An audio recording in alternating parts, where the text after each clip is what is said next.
This episode of Capes and Lunatics Sidekicks is brought to you by Tweaked Audio. To get awesome headphones, go to tweakedaudio.com and use the coupon code Southgate to get 30% off, free shipping, and a lifetime warranty. Or you can get there through the link on our website, southgatemediagroup.com. This is Phil Perich, and you are listening to the Capes and Lunatics Sidekicks Podcast. This is Comics Illustrator Ron Friends, and you're listening to the Capes and Lunatics Podcast. I'm here for Peter. Wait for it. Ho, ho, ho. Merry Sinister Sixmas. Yes! Woo! That's right. Welcome back to week 2 of Sinister Six, Miss. On the Ultimate Spider-Cast. I am Phil. Joining me, as always, she's your favorite Thwippy co-host, Lilith Hellfire. Wow. She's drunk. I was going to say, just ho-ho-hoing along. Ho-hoing and thwip-thwipping. You know how it is. Just a typical day in the life of Peter Parker. Sure, Peter Parker.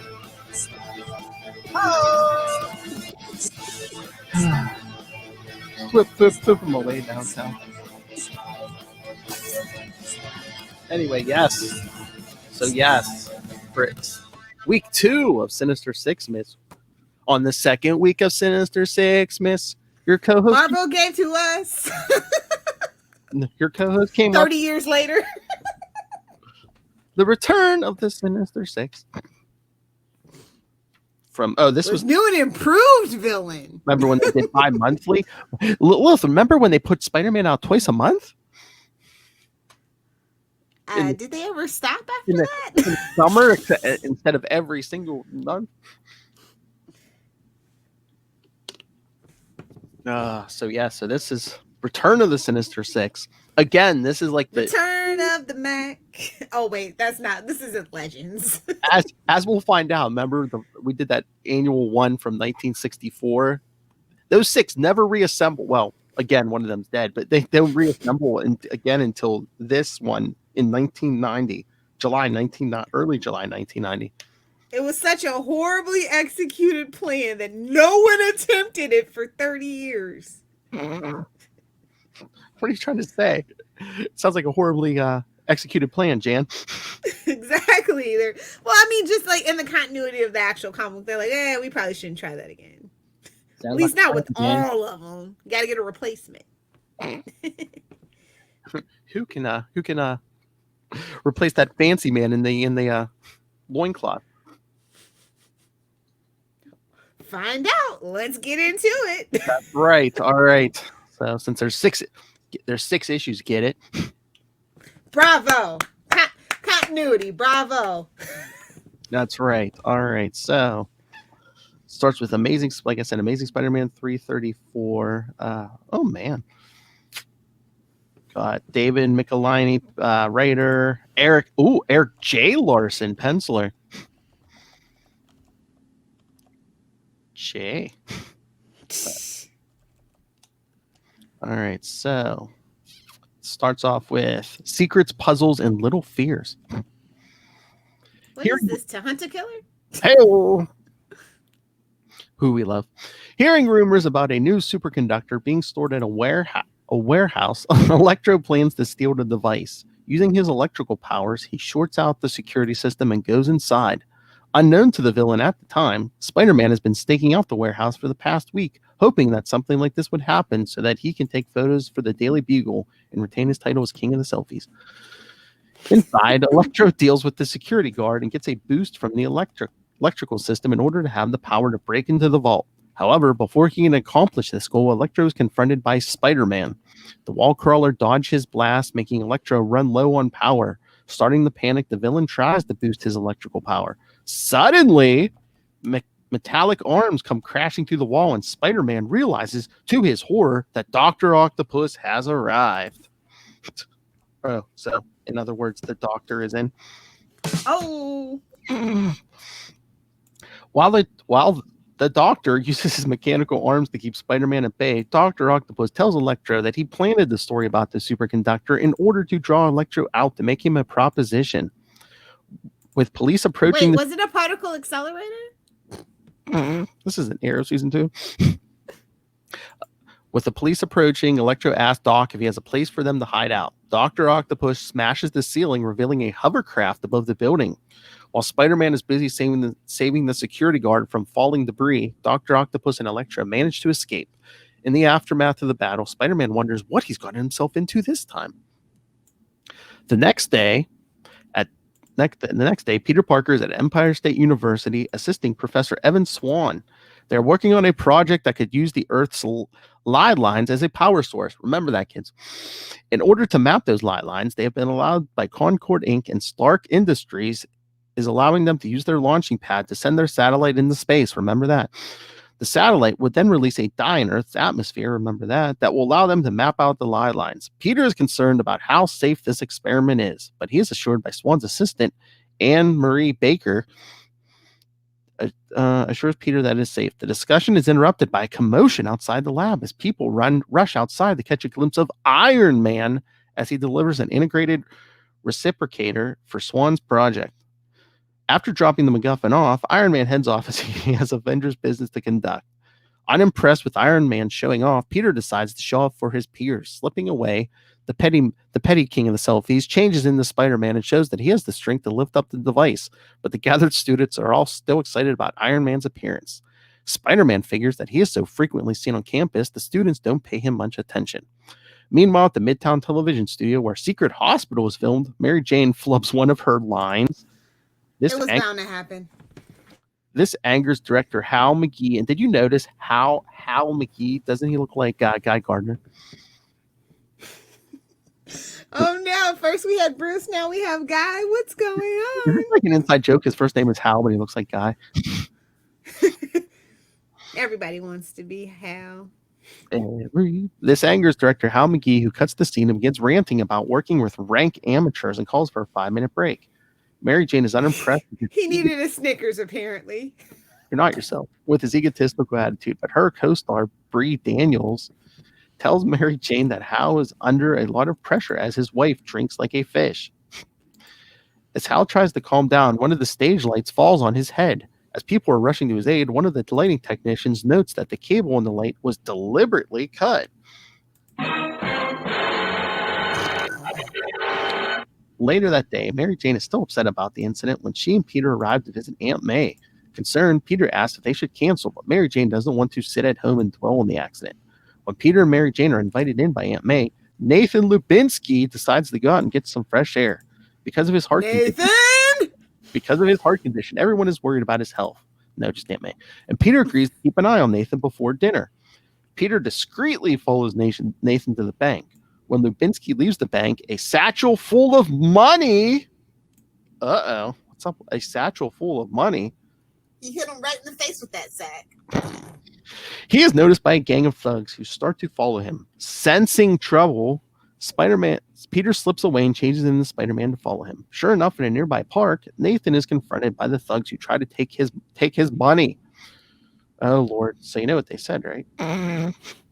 Gimme. We need the money. Gimme. While Spider-Man is dealing with the gang members, one manages to get behind Nathan and put a knife to his throat. He orders Spider-Man to leave, or he'll cut the old man's throat. Stay away from my aunt. That's to get you, old bag. Oh! Cut you, bro. Why are these street plunks talking like Lilith Hellfire? With no other choice, the website... Where you think I got it from? I know. He orders Spider-Man to leave her or cut the old man's throat. No other choice, the wall crawler complies, intending to swing in from behind instead. However, before he can, an elderly woman who had been watching this mugging strikes the young punk in the face with her cane. Spider-Man then knocks the thug out and webs him up with the others. The excitement affects Nathan's heart, and they get him his medication in time. At that moment, Spider-Man gets a look in Nathan's satchel and sees that it is filled with a large sum of money. Nathan then grabs the bag back from the web slinger and wheels his way back home. Changing back into his civilian clothes, Peter returns shortly after Nathan gets back. Although May and Mary Jane are glad that Nathan comes back in one piece, Peter can't help but wonder where Lubinsky got all that money and worries that it might mean danger to him and his Aunt May. Oh, don't you worry about Aunt May. Oh, I was thinking about that. You know how you always say Uncle Ben is Mephisto? Oh yeah. What if you got twisted? What if Aunt May's Mephisto? Ooh. And you tricked them into making the deal. Oh, you're going to save me? Okay. That would be hilarious. Meanwhile, in Brooklyn, the Sandman is returning to his rented room when he is approached. Wait, are they getting sleep? I feel like they're not getting any sleep. No. Now he can sleep because no sleep until Brooklyn. Hold on. Enter the Sandman. Get it? It's a double. It works both ways. Suck it, Conan. He's approached by Dr. Otto tells the Sandman that he has a job he wants him in on. However, the Sandman explains that he has gone straight and that he is not interested. However, Jan. However, Dr. Octopus shows the Sandman a package that he mailed to Flint's porters, the Quesadas. He explains that it is rigged with a bomb that will explode once the package was opened. With the Quesada's life at risk, the Sandman has no choice but to join Dr. Octopus. When asked, Otto explains that he is preparing for the biggest caper of his criminal career, and in order to carry it out, he has decided to reform the Sinister Six. Okay, so things you need to know. Nathan's heart failure was diagnosed in what, 321? Something like that. Yes. And then that gambling addiction that we discovered, that was Amazing Spider-Man 270 or 271. 271. Right? Yes. And then the Marvel 2-in-1 number 86 is when Sandman, which is like, yeah, right. He decides to go straight. I believe that's after, like, remember that story we did where him and Hydra Man got combined? I think things got a little muddy. Get it? Yes. once he made to extricate himself from that situation, he's like, oh. Yeah, you knew it wasn't gonna last. Although, you know what? Honestly, you could make Sandman sympathetic and give him the anti-hero. I'd root for him more than I root for Venom, and y'all know I love Venom when he leans into his evil ways. I don't really like anti-hero Venom. That's for sure. I don't think anyone trusted Venom at this point. Do they now? No, but I think Ock was like he could manipulate the others easier than Venom, probably. True. Venom was Venom was still like somewhat of an unknown quantity. He wasn't showing up every 2 seconds. You know, he make his yearly. He'd make his scheduled arrival, but then it wouldn't be a pop by. It wouldn't be a pop over. It's like that family call first. It's like the family member who only shows up on Christmas. You knew Venom was only going to show up once a year. I feel very attacked right now.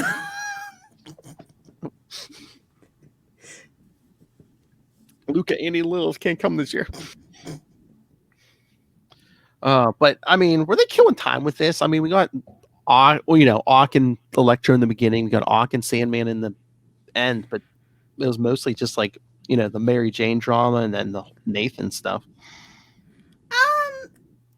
Yeah, they were killing time, but he's got other things going on in his life than just these damn wannabe supervillains teaming up. I can appreciate it.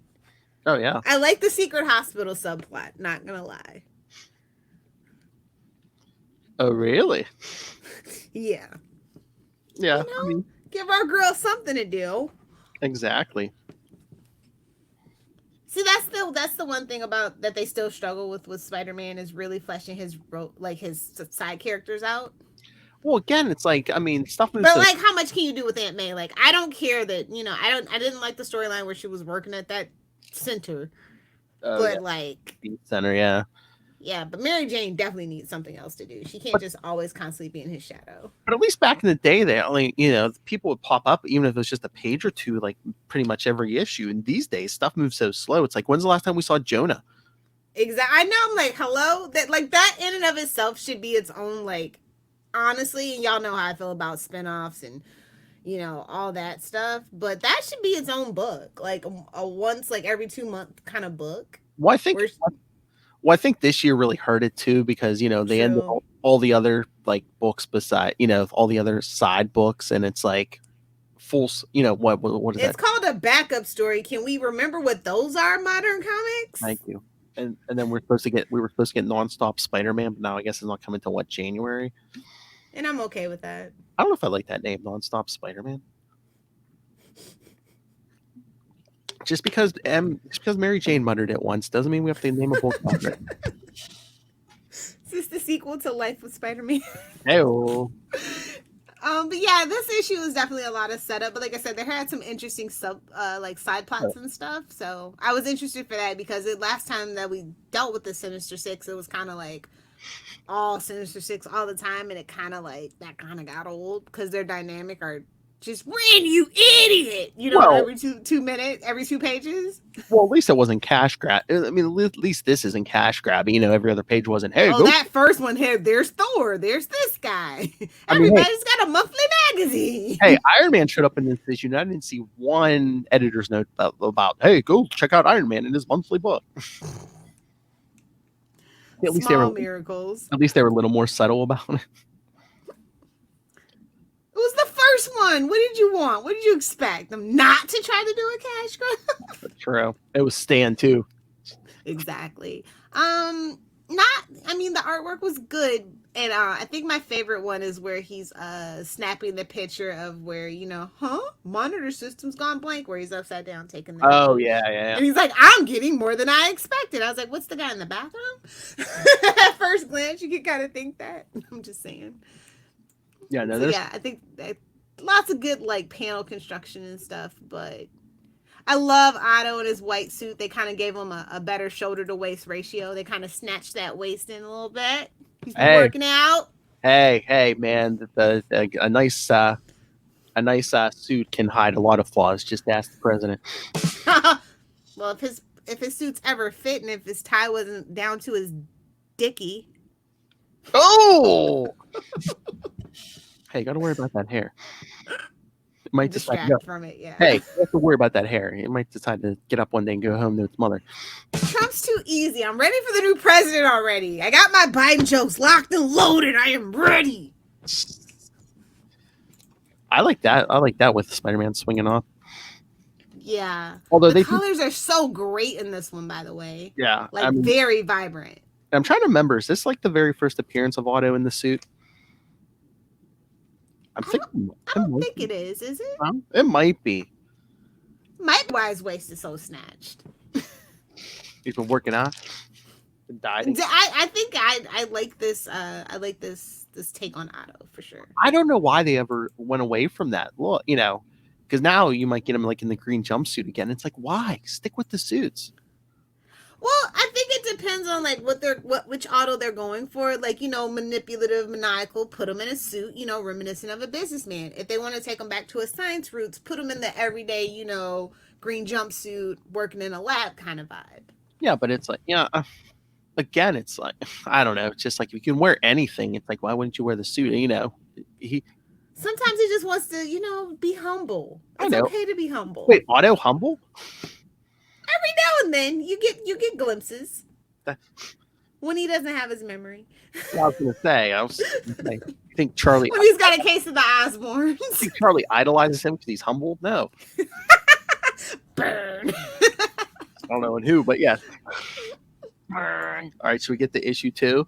Definitely. Let's do it. Speaking of time wasters, look, it's our buddy the Shocker. Oh, you're gonna love the joke. I don't know if Ray left it in for when we did Isle of Ra, but we did. He was like, I should have joked that, because I said my number 1 pick may shock you, and he's like, is it a shocker issue? We know how you love Shocktober.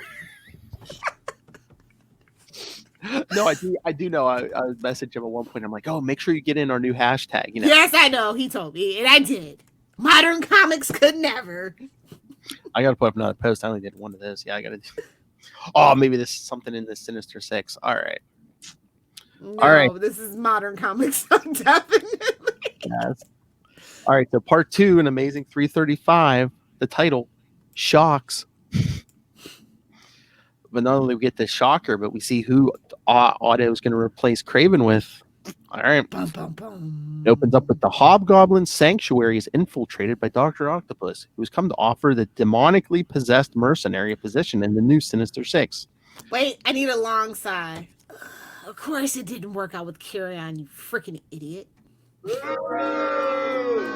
Oh, we never even hit that story off. That would be future Hobgobble fodder. Exactly. Yes, after his failed partnership with Carrion, the Hobgoblin is uninterested in working with anyone and attacks Hobgoblin tries to attack Dr. Octopus. I love this. But the mad scientist manages to deflect the attacks with his mechanical arms. With all his mechanical arms around his neck, the Hobgoblin threatens to incinerate him with hellfire. As you do. Seriously, what is this? Little dating life? However, Dr. Octopus threatens to snap his neck before the flames can reach his physical body. Impressed, because Macendale's a coward, the Hobgoblin decides to learn more about the offer Dr. Octopus has come to give. I mean, look how much goodness this issue is. Shocker, cowardly Macendale. We're getting it all. We're getting the last couple months in one issue. It's all just kind of come together in this perfect storm of a story. See the Christmas gifts we're giving you kids? Octavius tells the Hobgoblin to go to a specific address while he continues recruiting members of the Sinister Six. Also, even in the summary, but I love it. Doesn't he say, like, I wouldn't try to burn them, my dear boy. They might burn back. Yeah. Meanwhile, at the Courtco launching pad on Long Island, a corporate spy working for Stain International, those bastards, begins snapping pictures of the launch site when he is interrupted by Spider-Man. The wall crawler easily disarms the spy and leaves him webbed up for security. While back at Peter and Mary Jane's Soho apartment. Soho? Mary Jane is visited by Officer Goldman, who has been investigating the accident on the set of Secret Hospital. Remember Goldman? Goldman tells MJ that he suspects that Jonathan Caesar may have been responsible. Great Caesar's ghost! Get out! I'm sorry, I'm going to have to give you a... Suck it, Lilith. Slow down. We need this for drops. This is not a shock to Mary Jane, since Caesar has been obsessed with her for months. When Peter enters the room, Detective Goldman is surprised to see her husband home and says that he has to go. Uh-oh. Hint, hint. Foreshadowing. Peter tells his wife that he has to photograph a charity event, but first he wants to check on Aunt May. When he calls, she tells him that Nathan Lubinsky's condition is getting worse. He wants to ask what Nathan was doing with all the money he pulled out of the bank. That seems less important. After the call, he tells Mary Jane that he feels so helpless and wishes there was more he could do for Nathan because, give him some spider venom. Hey-o. Hey-o. Flip. Mary Jane decides to try and cheer her husband up by asking if he wants her to tag along, which he gladly accepts. While back at Aunt May's home, Nathan wakes up from his rest and admits to May that he is scared. So is Aunt May, because she can't stand seeing him live in pain and can't think of living. So she just puts the pillow over his face.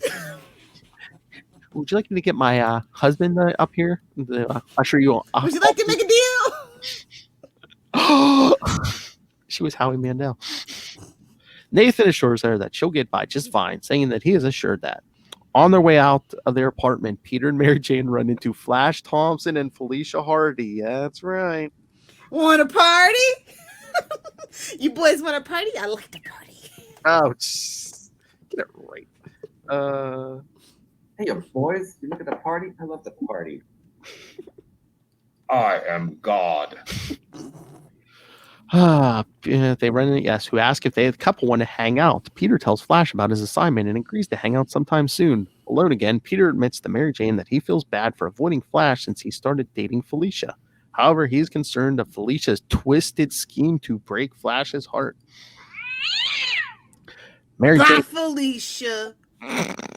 They wish. Bye, Felicia. Mary Jane asks him if he's jealous himself of his ex-girlfriend dating one of his friends. Peter insists that his only concern is for Flash. Mostly. Mm-hmm. Soon, the couple arrives at Madison Square Garden, where Peter is photographing a performance being put on by Lilith's favorite superhero, Captain America. I mean, if it was, Chris Evans shirtless, sure, but, comic book Cap, no thank you. You want to give me a nice, clean Chris Evans can get it? Chris Evans can get it all day, every day. Oh, nice.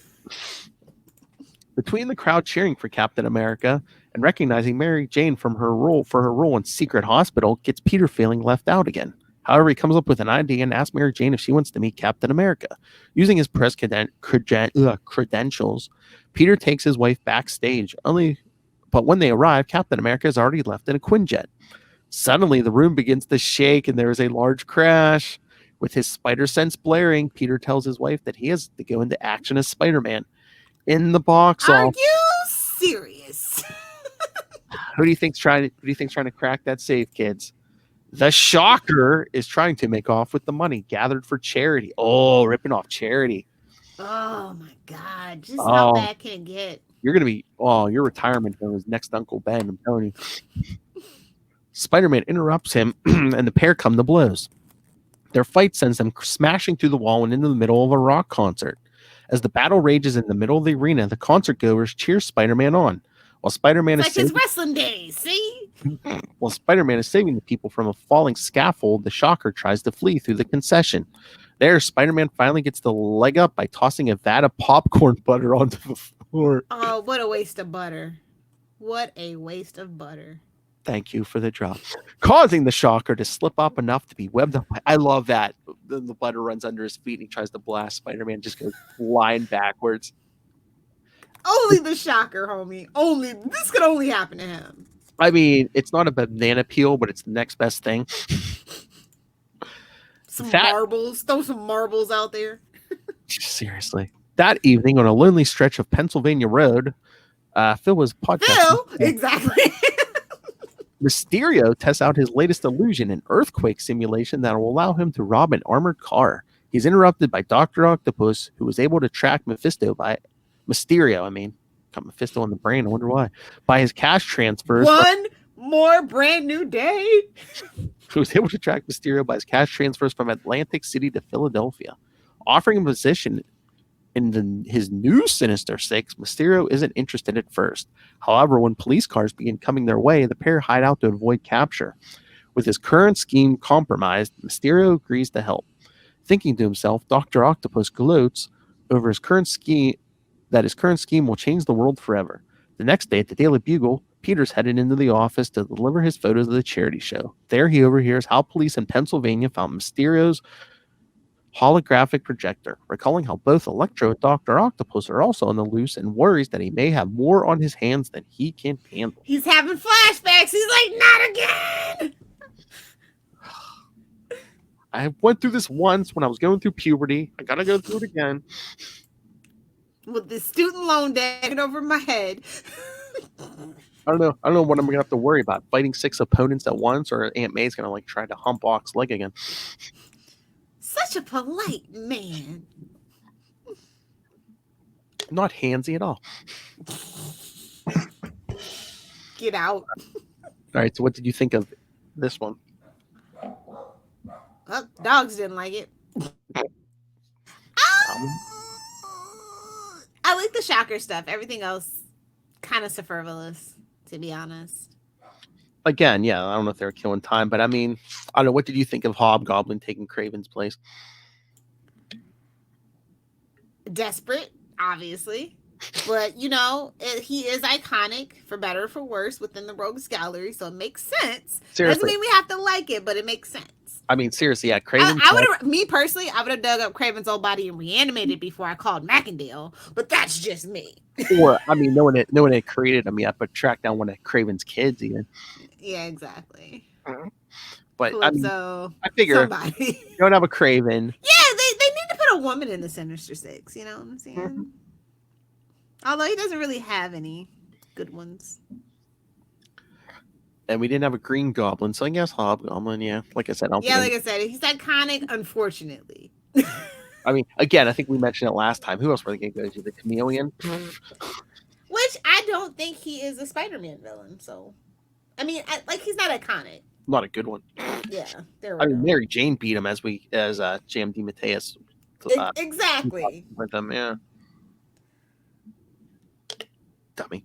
But yeah, this one felt a little not as well paced either. Yeah. And I'm kind of over I do like the way that they drew Flash and Felicia. I do. I love the outfits. Very, very early 90s. A lot of the spandex. Yes. His and her spandex. Oh my God. He's got the little lightning bolts on his shorts. It's very cute. Did you see where that arrow is pointing on the front of his shorts? Hell, the man, the myth, the legend. I wouldn't want to take directions from me neither. And also, I did enjoy the emotional scene between Aunt May and Nathan. I did enjoy that. I thought that was very well done. But other than that, yeah, cannon fodder. Yes. All right, so should we get to the third one? Let's do it. All right, so we have 5. So who's left, kids? The Vulture. Squawk, squawk. Look at this cover. Someone dies.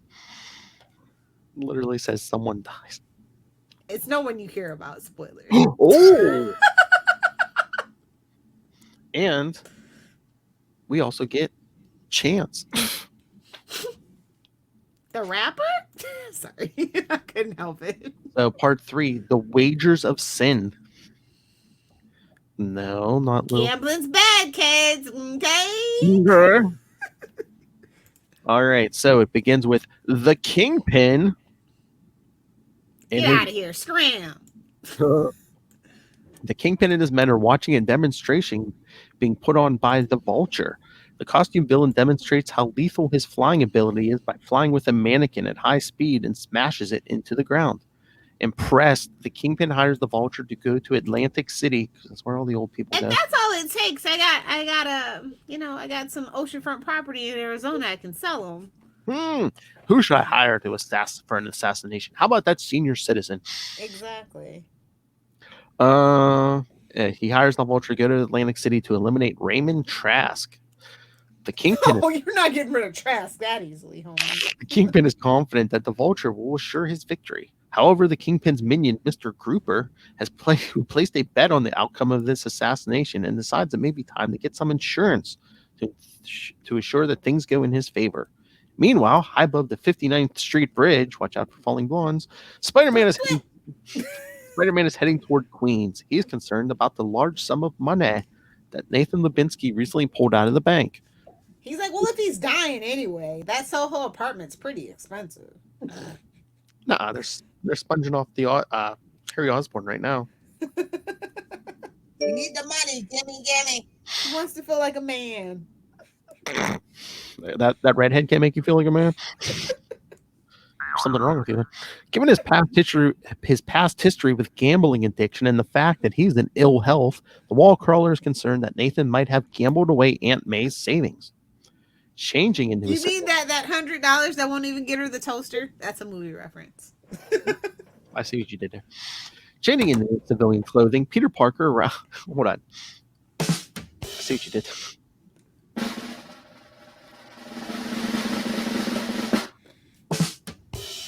Peter Parker arrives at his Aunt May's house. Wanting to talk to Nathan, Peter asks his aunt to make one of her famous oat brand milkshakes. Was he constipated? Oh, honey. Emotionally or otherwise? Hey-oh. His uncle died. Don't you know that? He never mentioned it. Alone with Nathan, Peter asks about the money. Although he is shocked that Peter knows about the money, he assures him that the money is legally his, as he cashed out his life insurance. Peter is upset to hear this, especially since Nathan is terminally ill. However, Nathan tells Peter that it is his own affair. Before they can discuss it further, Aunt May returns with his shakes. At that moment, at the penthouse of Nicholas Powell, Mr. Grouper pays him a visit. He tells about the bet he made on the assassination of Raymond Trask and wants to hire Chance as backup, offering to pay him 10% of his winnings. Chance accepts the offer, although he finds the wager of money so unnecessary. While back in Queens, Nathan is in bed questioning his own mortality. Aunt May tries to assure him that he will be with them for a long time still, although she isn't. Sure, Jan. Although she isn't as confident as she wants to be, and leaves him the rest so she can do some chores to hide the fact that she is in tears. With May out of the room, Nathan picks up the phone to speak to his bookie to see what the odds are on the Trask assassination. He's upset to hear that things are still even, but won't pull out of his wager, as he wants to build a nest egg for Aunt May for when he is gone. At that moment, Mary Jane is saying goodbye to her husband. Oh, this guy doesn't know she's a Black Widow and she's just going to move on. How cute. How sweet. Exactly. She's setting him up for the false, eh? Mary Jane is saying goodbye to her husband, Peter, as he goes into a cab. On his way to the Hudson River, Peter hopes this photographing this thing's a mess of a luxury photographing of the luxury yacht owned by Raymond Trask will take his mind off his alter ego. Nathan and his concerns about the live line experiment, remember that, being conducted at Empire State University. Also among the people in the crowd are Aunt May and Nathan Lubinsky. May insists that Nathan should be at home rescued, but Lubinsky refuses, unaware that his aunt and fiance are in the crowds. Peter's spider sense begins going off, but he doesn't see anything. He's detecting the astral form of Doctor Strange. Boo! How about now? Iron Man, Captain America, now Doctor. Are they homaging that original annual? Oh, absolutely, but in a less cash grabby way. Yes. Finding the events below to be trivial, because remember when Peter and Flash were fighting. Strange continues on his way. As soon as Strange is gone, Peter's spider sense stops and dismisses the warning. When Raymond Trask makes his appearance to the public, the Vulture attacks. Before the villain can harm Trask, Spider-Man swings in. When the Vulture tries to escape, Spider-Man tags along with a web line. The wall crawler then uses his strength to force the Vulture into crashing to the ground below. Before Spider-Man can wrap this up, Chance arrives and begins opening fire on the masked hero. Spider-Man quickly webs up Chance's weapons and helmet. Rendered harmless, Chance considers this mission a bust and flees before he can be captured. Can you show my favorite? Can you show my favorite panel? No. Oh, that's your favorite panel? I was gonna say. Yes. All right, let's see. There we go. Bye, Peter. That's that John Byrne would approve. That's all I'm saying. Why? Who's saying it's here? It's her duty to show that booty. Gotta sell these books somehow. We got teenage boys. We didn't say. Anyway, where was I? Chance running like a coward. By this time, the Vulture has recovered and grabs Aunt May as a hostage. As he takes to the air, Nathan Lubinsky leaps up and grabs onto the Vulture's back. This shocks the Vulture enough to put May down. Soaring high into the air, Nathan realizes how high up he is and begins to call for help. Soon the Vulture shakes Nathan free, and Spider-Man has to break off his pursuit to save Nathan from falling to his death. Meanwhile, police helicopters are arriving on the scene to apprehend the Vulture. Unfortunately, before they can capture him, Dr. Octopus arrives in his ship and offers to help the Vulture escape. The Vulture takes him up on the offer, and they manage to escape. Seeing the craft fly away, Spider-Man recognizes it as the same one Dr. Octopus used to help the Electro. Seeing the crowd gathered around Aunt May and Nathan, Spider-Man realizes he has other things to worry about. On the ground, Aunt May tells Nathan to hold on as paramedics are on the way. However, Nathan Let him die! However, Nathan is dying and apologizes for leaving her with nothing. Aunt May's final words with him were how he gave her everything. Heyo. Ew.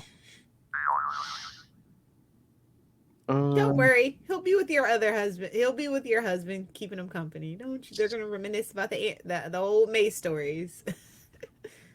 Again, they don't need to put this in the footnote, in the continuity notes.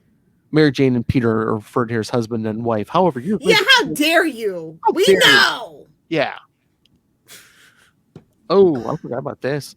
Although Nathan dies here, he's later resurrected in Clone Conspiracy number 5. Yep. Aunt May's like, I moved on. Come on. Oh, this cover is the cover to this issue is an homage to Amazing Spider-Man 90. Really? I guess I could see Captain that. Stacy? Yeah, because remember he's holding them at the faces in shadow. Yeah. All right. So what did you think, Lilith Hellfire? Ding dong, the witch is dead. So there's that. Well, I mean, Nathan, I've never cared for. We all know that. I know. Never really liked the boarding house thing either. It's like everything that they try with Aunt May, I'm just meh. Make room for Ruby Lumpkin. Damn straight. But yeah, the Vulture also not very exciting. It was a bet. Okay. I know. We do get some nice splash pages in these. Oh yeah, the splash pages. Like I said, the artwork I will never complain about these issues. Amazing panel construction, the pacing, the energy, but the story is not really giving me what I expect from for after 30 years, the return of the Sinister Six. You know what I mean? again, it seems like they're taking their good old time. We're halfway through, and the Ox just assembled the team. Yeah. Although, I guess we shouldn't complain because one, this was bi-weekly, and two, if this was modern comics, it would take at least twice this long to assemble the team. So true. God, Nathan wouldn't have died until issue 7. Modern comics could never. I don't know. It's got hints of lots of modern comic unnecessary frivolity. Yeah. So Yeah, but at least some of that was like, like the Nathan and AMA stuff. At least they're dealing with like the cast. They're like, we heard you. We know you hate Nathan. It's fine. We're killing him. Are you happy? All right. So part 4, Amazing Spider-Man 337. Like this cover and the next one, I think were probably like, might be. Oh, I was gonna say it might be my favorites, but I do like that first part to the cover of that first one also. I think 337 might be my favorite. Yeah, this one now, yeah. At least if you want to get everyone on the cover. Look at the corner, you know what I mean? At least it's not 50 years of Captain America, so. Oh, well, I got a barcode, so. I was gonna say I think I got all these still off the spinner rack, yeah.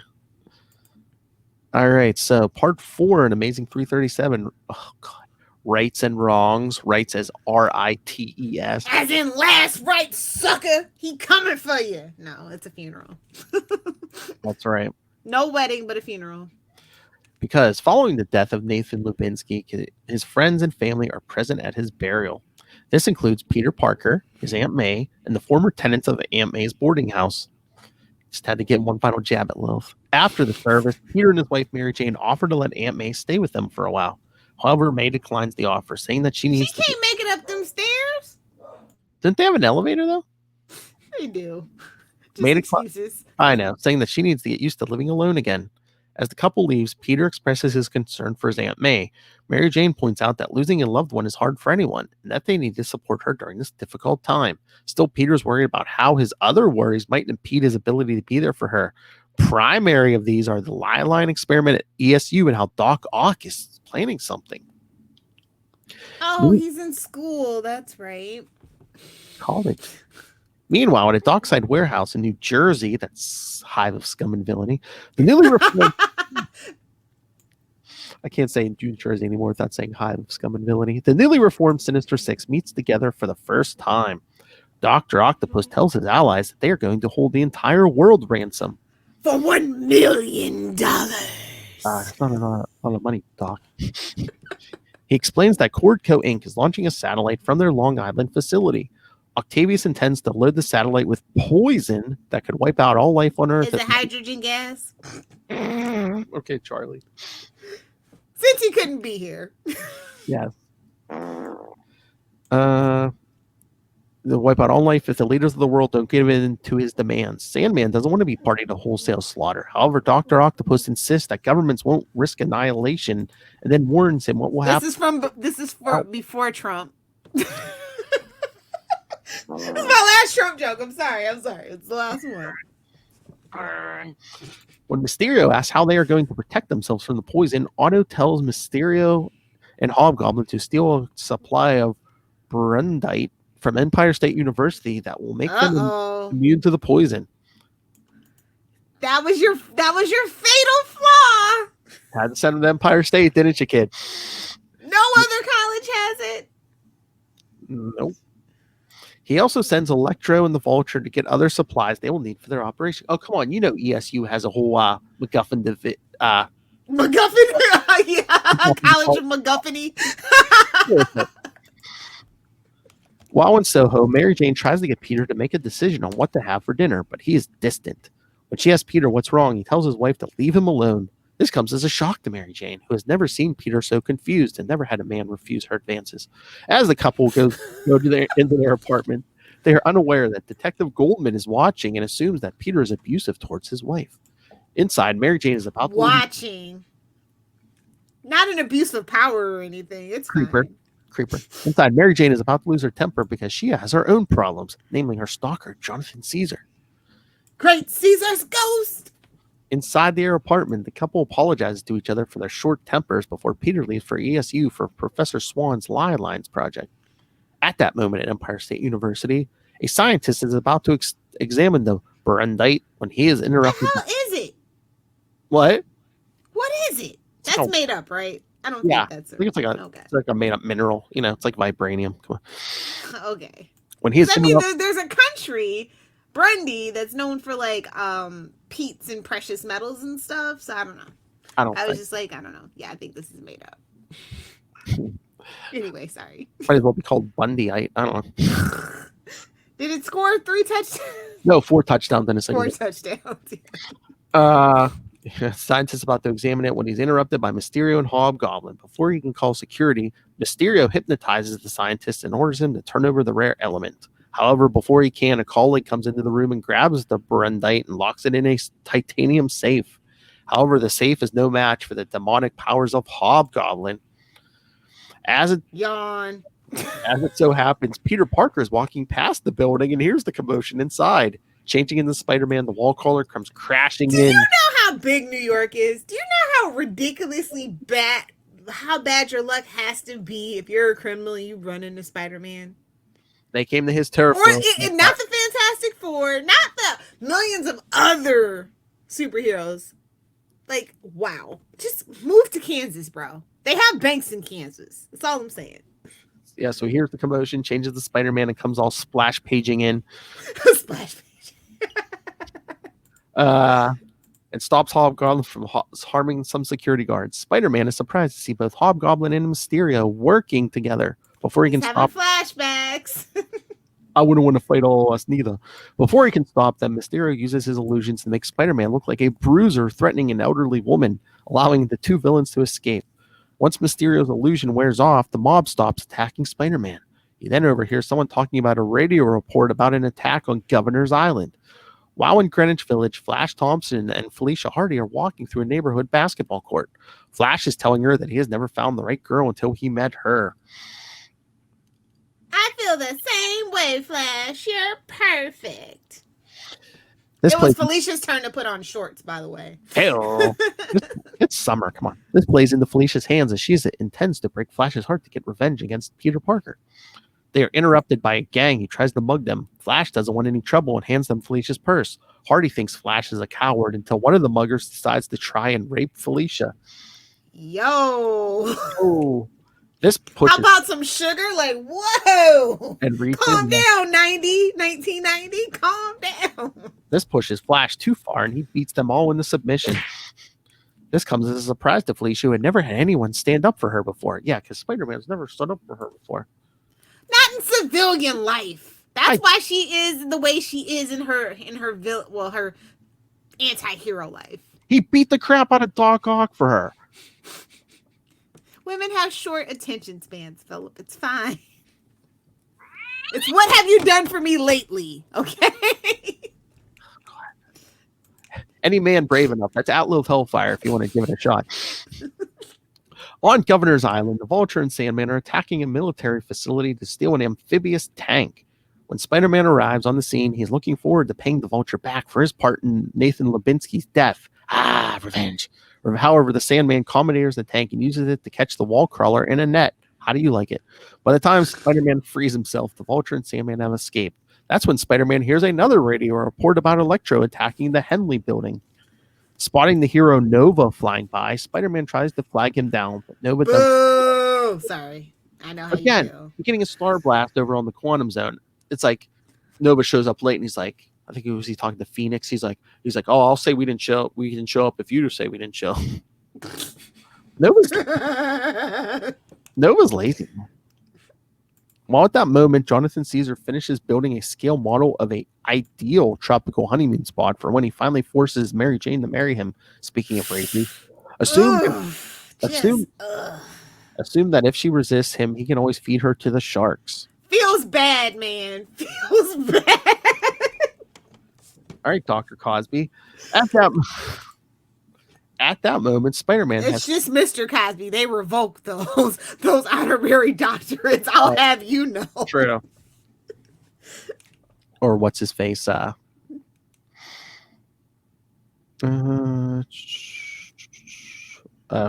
Sharks, yes. Oh, caught up with, yeah, there you go. At that moment, Spider-Man is caught up with Electro, who is stored in a satchel full of plans. They look ridiculous together, by the way. What? The whole like they don't have like a cohesive look, you know, like you can't be threatening when everybody looks so discombobulated, like they're not even together. That's all I'm saying. What, him and his little satchel? Yeah, face with that sack. That's all it's good for. Whoa! Although Spider-Man causes Electro to spill the papers, Electro stuns Spider-Man and gathers up the papers, escaping in Dr. Octopus's ship. However, a scrap of the plans drifting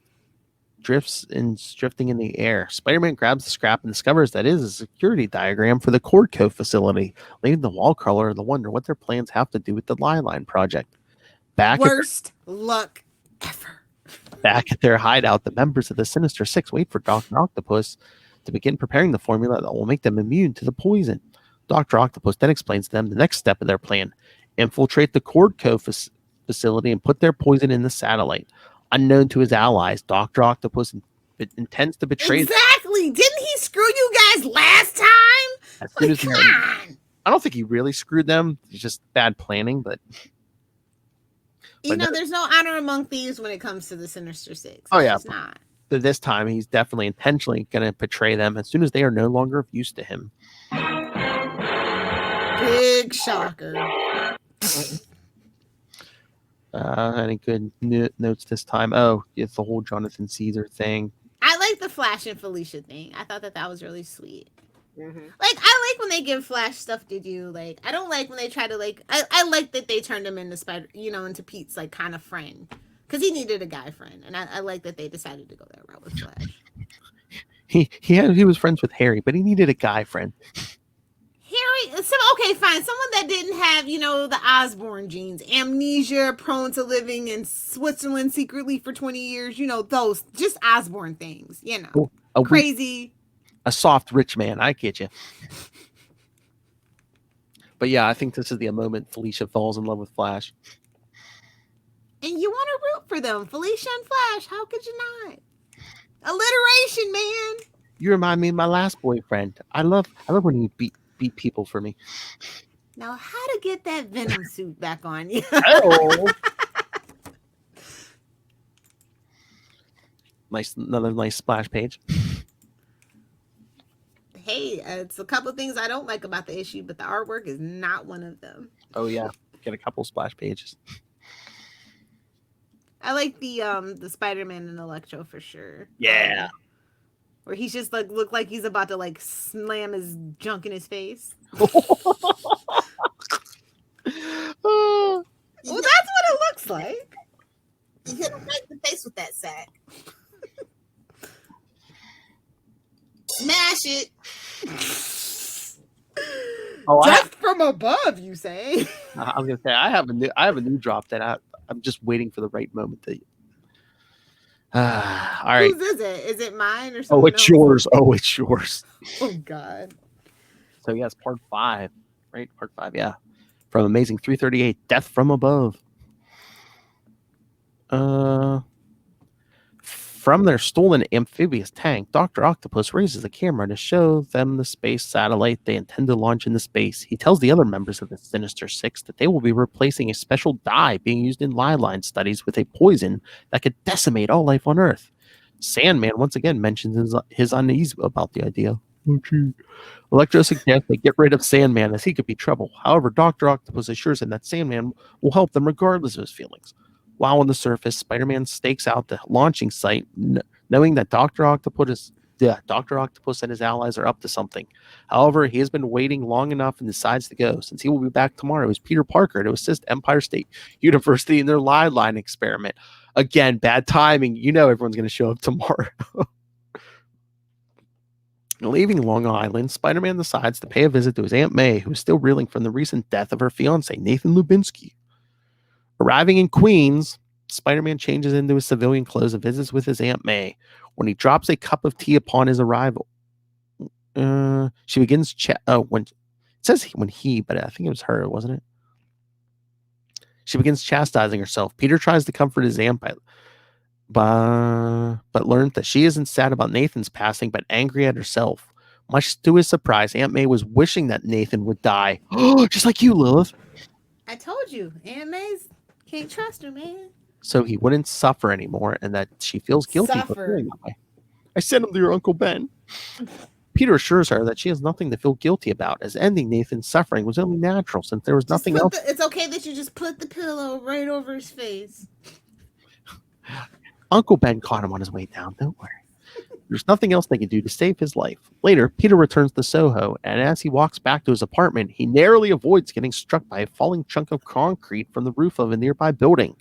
With no time to change in the costume, Peter slips into the alley and scrambles up the side of the building. He finds nobody on the roof, but discovers that the chunk that fell was chiseled. Meanwhile, Mary Jane is in the apartment exercising while watching a daytime talk show where Mr. Fantastic is being interviewed about the Liline project being conducted by ESU. They snuck in another cameo. At least this one makes sense. He's a science guy talking science. Oh, yeah, and at this point, yeah, like Mr. Fantastic is basically like the smartest man in the world, yeah. When Peter comes in, reveling in it. When Peter comes in through the skylight, he tells his wife about how he was searching for someone who was trying to kill him. She's like, oh, again? She's like, same, sir, same. Sitting down with Mary Jane to talk about it, MJ wonders if this attempt on Peter's life wasn't the work of Jonathan Caesar. Peter doesn't think so, given that Caesar has never done anything so crude to eliminate someone in the... He was just talking about feeding her to the sharks. Don't tell me he ain't crude. Well, they don't know that. True. Meanwhile, back at their hideout in the hive of scum and villainy known as New Jersey, the members of the Sinister Six train together while Dr. Octopus works on the poison that they are going to put on his satellite. When the Hobgoblin checks on the status of the poison, he learns how incredibly deadly it is. While Otto is distracted with his work, he fails to see the Hobgoblin grab a vial of the poison and pocket it in his satchel. You hit him right in the face with that sack. The next morning, Peter and Mary Jane depart to start their days. Right in the face with that satchel, sir.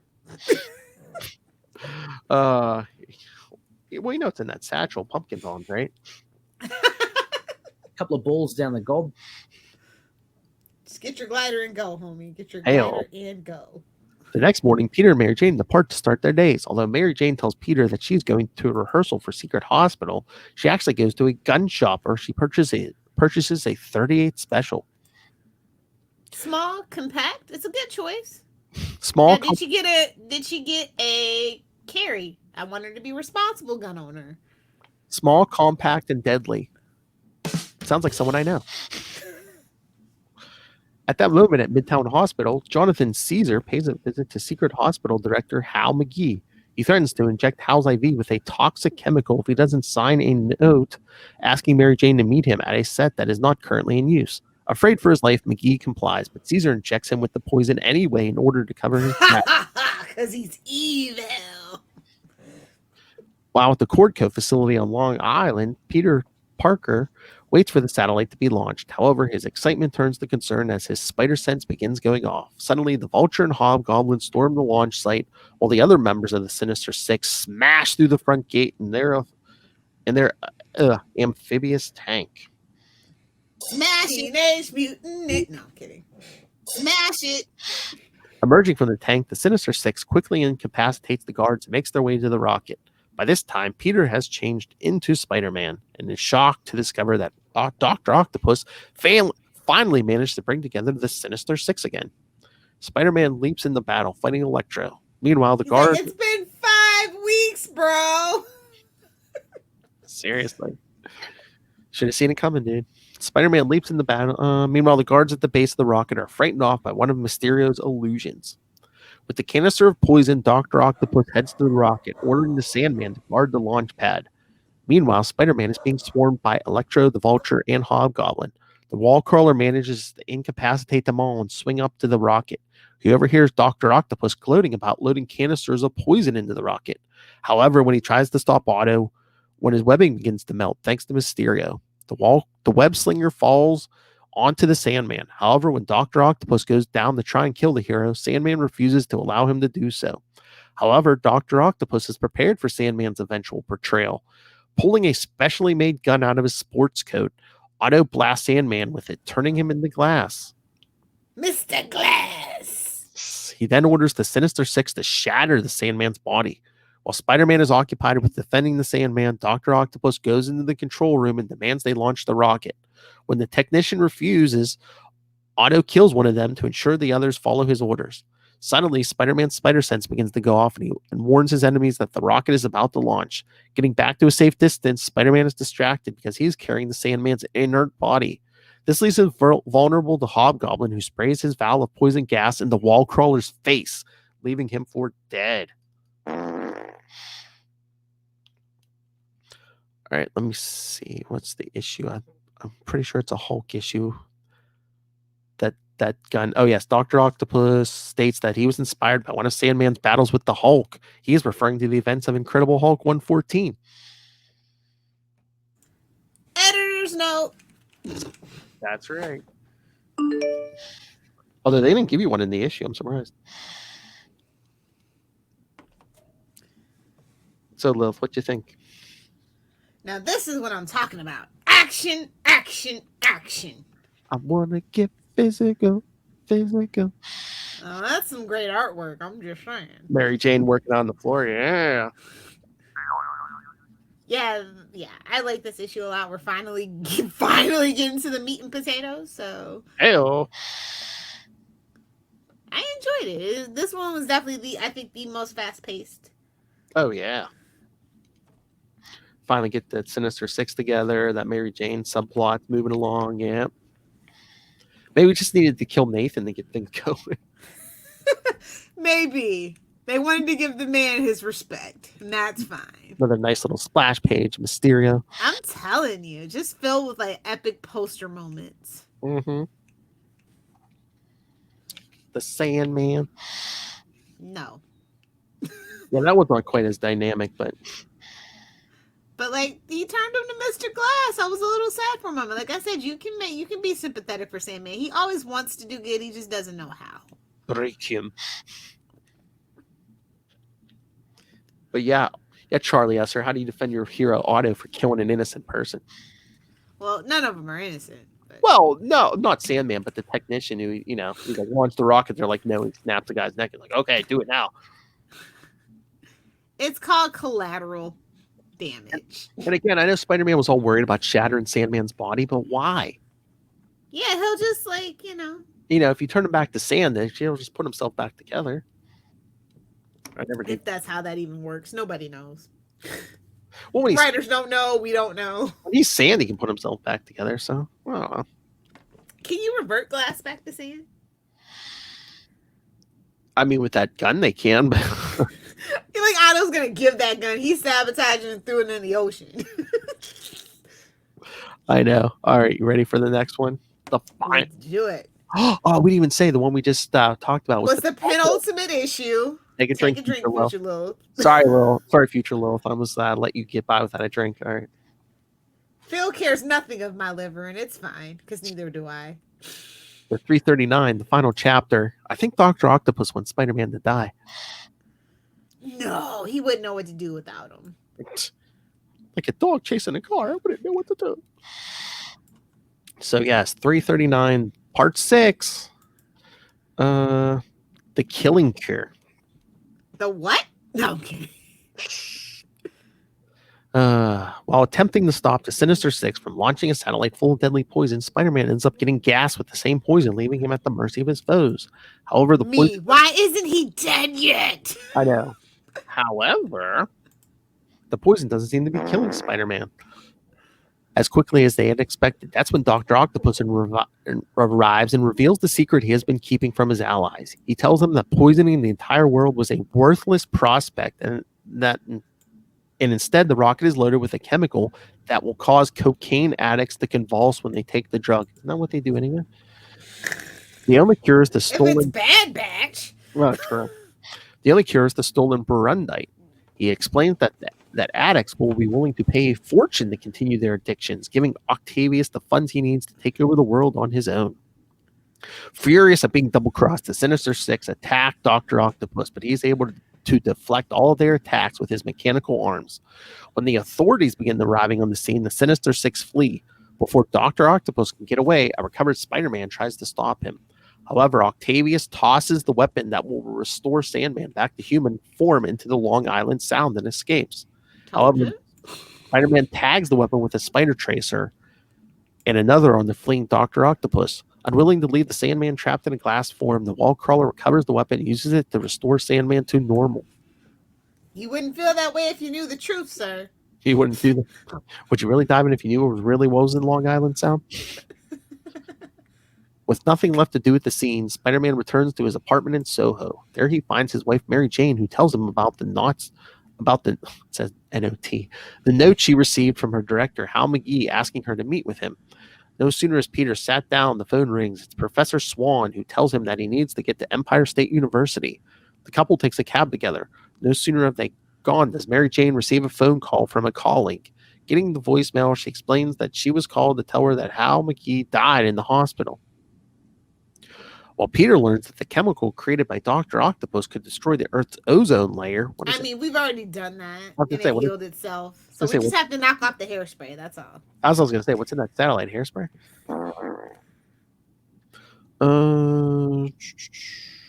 Peter examines the information and tells Swan that Berendite could neutralize the toxin that was recently stolen from Dr. Octopus.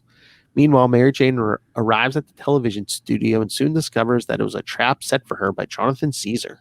When he tells her that he had come for her, she refuses to go anywhere with him. This upsets Caesar, who decides that if he can't have her, nobody can. Don't you know she bitch smacked the chameleon, son? You ain't got no chance. Nobody tell Rob. Okay, I won't tell him. We'll talk to him tomorrow morning. Nobody tell Rob. All right.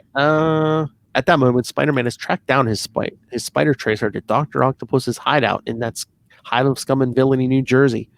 While at the television studio, Jonathan Caesar is interrupted by the arrival of Officer Hal Goldman, who easily dealt with Caesar's. When your two stalkers get into a fight and you get to escape. Jonathan is shocked to have his plan falling apart and is gunned down by the police officer. Mary Jane is horrified to witness a cold-blooded murder committed by a police officer. Hal tells her that he lied to her when they first met. He then reveals to Mary Jane that he is her biggest fan. Meanwhile, dun, dun, dun. No, you need that dramatic.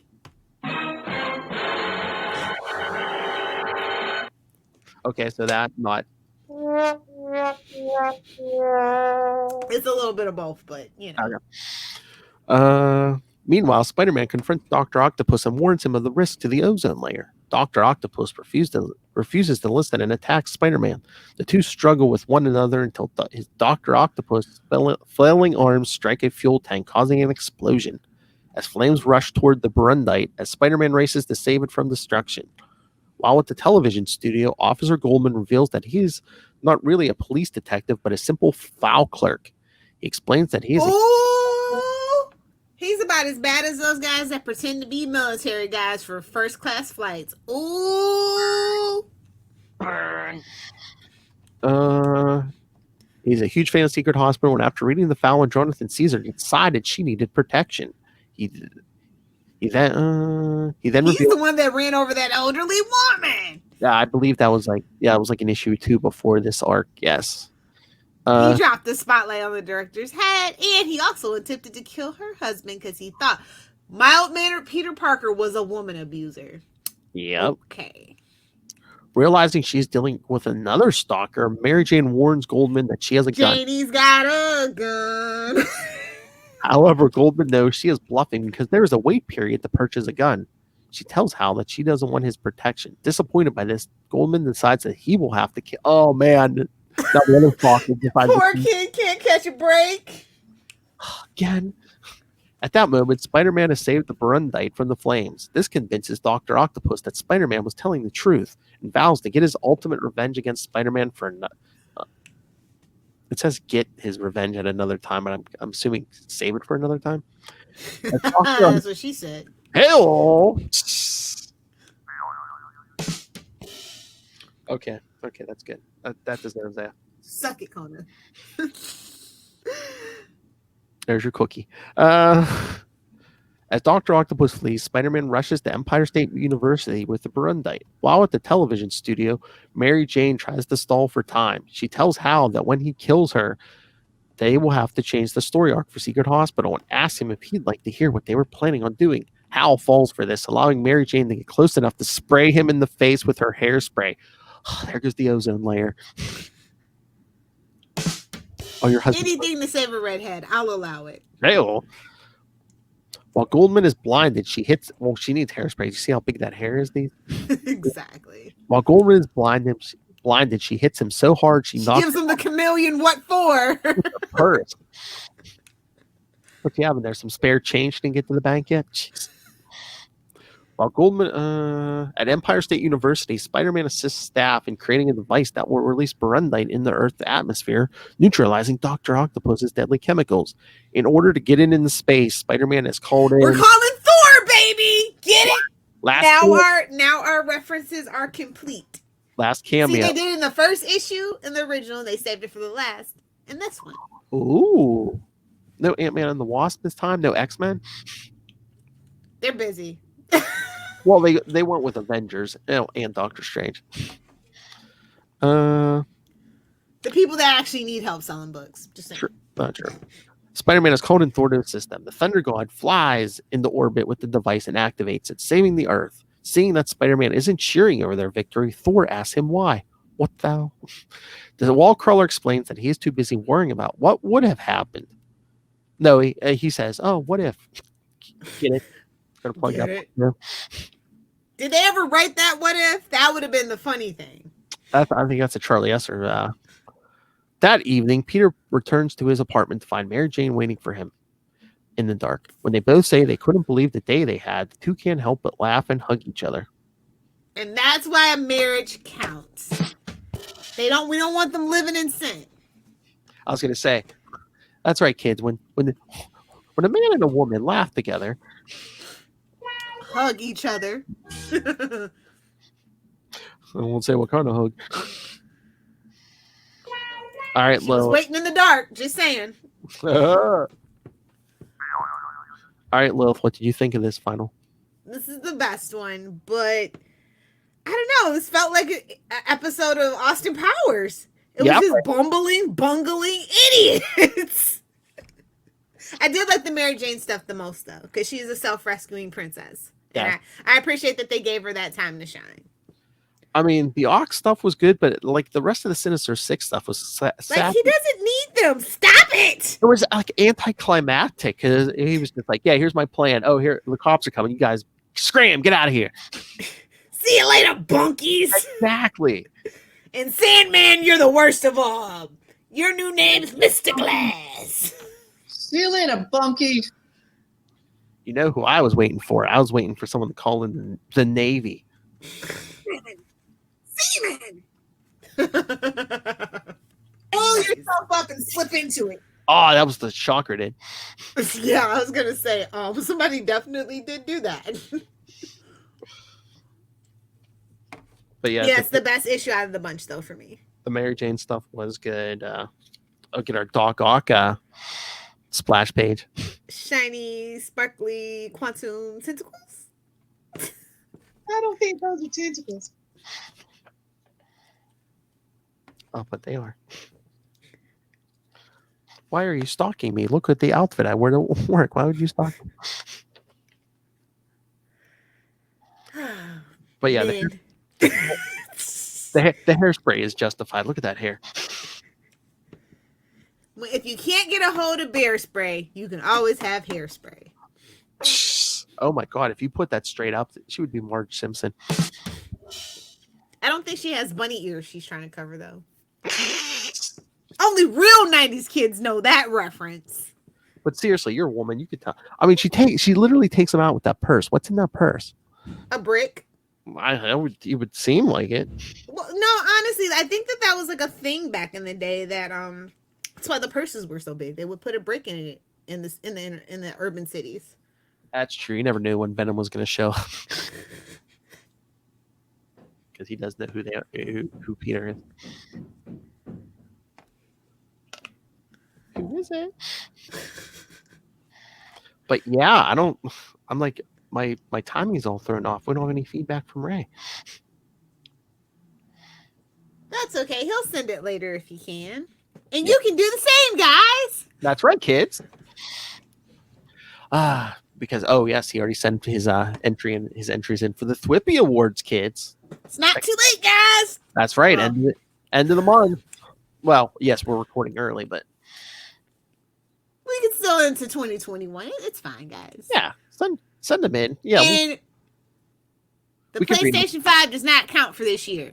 That game does not count for this year. I'm just gonna let you guys know. Save it for next year. I just skimmed over Ray's list real quick, but I don't think he had that on there. So why doesn't it count? It happened in 2020. I know, but it's the last quarter. Oh, nothing in the last quarter counts. Pretty much. Corporate America would like to have a word with you, Lilith Hellfire. They're already into the first quarter of next year for the most part for most major companies. So true. But yeah, if you want, since we are recording early, if you want to send your entries in late, you can send them in January. We'll read them during our Flash in the Pan month. Because we had nothing else to do. Poor February. I wouldn't want to name a month after me neither. All right. So are we done here?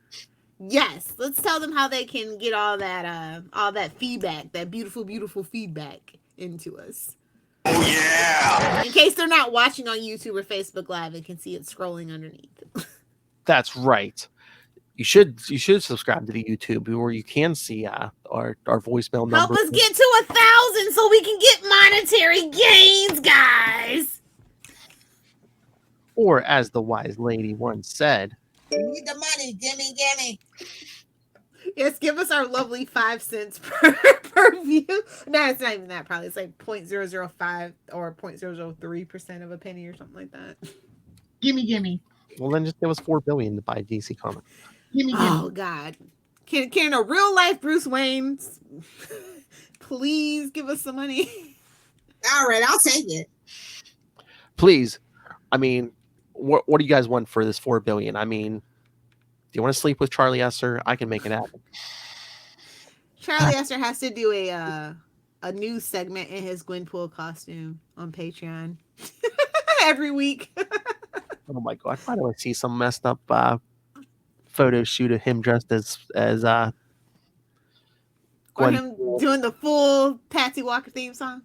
God, he's in a bubble bath. Oh God. Oh my God, he makes one of my favorite YouTubers. Actually, their backup channel. They do it in the bathtub. They do every Saturday they do it like at late night in the bathtub, and I find it hilarious. I'm that kind of freak. Anyway, so yes, I think we've given you enough nightmares. So send your thoughts again on this Sinister Six. Next week, we're going to be covering, what is it, Spider-Man 18 through 23, The Revenge of the Sinister Six. Also an Eric Larson production. So send your thoughts on that. And then Scarlet Spider episode after that. And then we said last episode of the year will be Thwippies. Thwip. So send your thoughts on everything. Maybe I'll start putting that list up for January because, like we said, Flash in the Pan month. Some of the not so great Flash Thompson stories. We don't want them looking too heroic. Anyway, so email us capesandlunatics@gmail.com or call the voicemail 614-382-2737. That's 614-38-CAPES.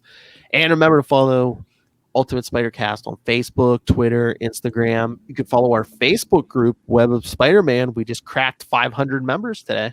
Woohoo! Look at us go! I think we were at 503 last I looked. Yes. So get in.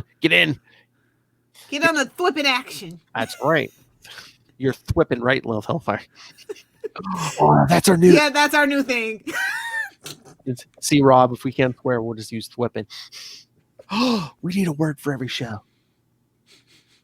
Send us your Batman words that might sound 30, but they're not. But you can find links to all of our social media, our YouTube, our Patreon, our merch. I know the one for Superman. That Mixel Pixel. Your Mixel-Plixin, right? Anyway, so find links to everything all in one convenient place. That's Linktree, tr.ee/capesandlunatics. And remember to support the sponsors, Tweaked Audio. Get yourself some Tweaked Audio headphones. Hear those stalkers coming. And also get yourself, Mary Jane should have did this. Go get Hunt a Killer. Because, guys, let's just try to stay in the house. I actually want to go to a bar in 2021. So, for the love of God, just stay home with your family. Get a escape room in a box. Have some fun. Use your brain. You hit him right in the face with that sack. That's right. And for those of you who like to read, go pick up Pod Life. Nerds! Oh, shut up. You don't like to read. Pod Life, the book. Volume 1, now digital paperback, audio version coming soon. Volume 2 coming soon. So get in. I got to do 5 more books to crack the 300 number for 2020. So, yeah. There you go.